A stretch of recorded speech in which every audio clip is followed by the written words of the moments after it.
In this video, we're going to look at the kinetics of enzyme regulation.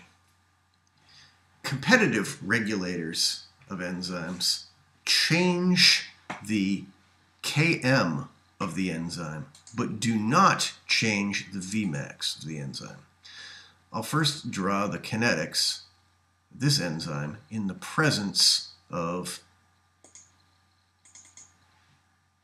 a competitive inhibitor. Okay, so the Vmax has not changed, but the Km has. So the Km was originally 5. This new Km, go down to 5, and we discover is 7. Notice it's a higher Km, so the enzyme has a lower affinity for substrate than the enzyme in the absence of the regulator. It's easy to see that you could slow down an enzyme by messing with it, but what's a little more surprising perhaps is that there are many cases in which you can add a molecule to the enzyme in the test tube, and what occurs is no change in the Vmax of the enzyme, but a change for the better of the affinity of the enzyme. So when we look at this in total, we notice that both competitive inhibitors and competitive activators change the Km of the enzyme, do not change the Vmax of the enzyme. Because so many of the enzymes, and most of the enzymes we're going to look at this terms, are regulated by means of competitive regulators.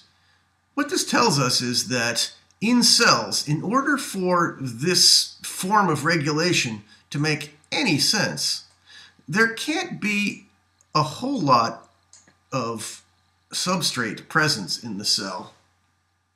Because if there was, the regulation of the enzyme just wouldn't be having any effect.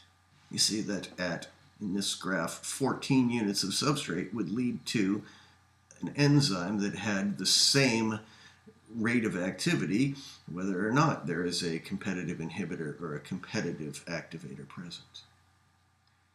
And this is why enzymes evolve in such a way that their Km matches the concentration of substrate in the cells in which they involve.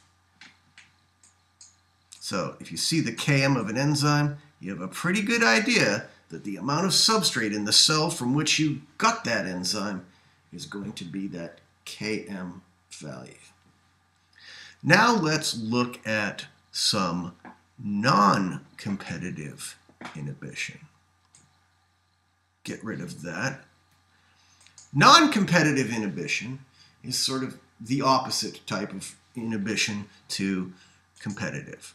If I have a non-competitive inhibitor, add it to a tube, I'm going to get a brand new Vmax.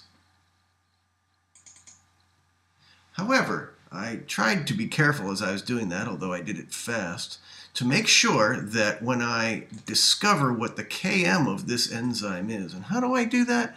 Let's see, I've got a Vmax of 6, so I have to go down to half of that to find 3.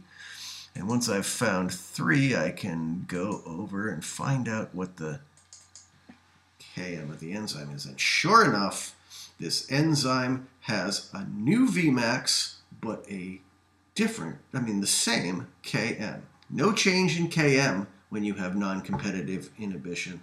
Yes, change in Vmax. What about if you have a competitive activator of this enzyme? Well, once again, what you're going to end up with is an enzyme with a different Vmax. In this case, an increase in Vmax occurs.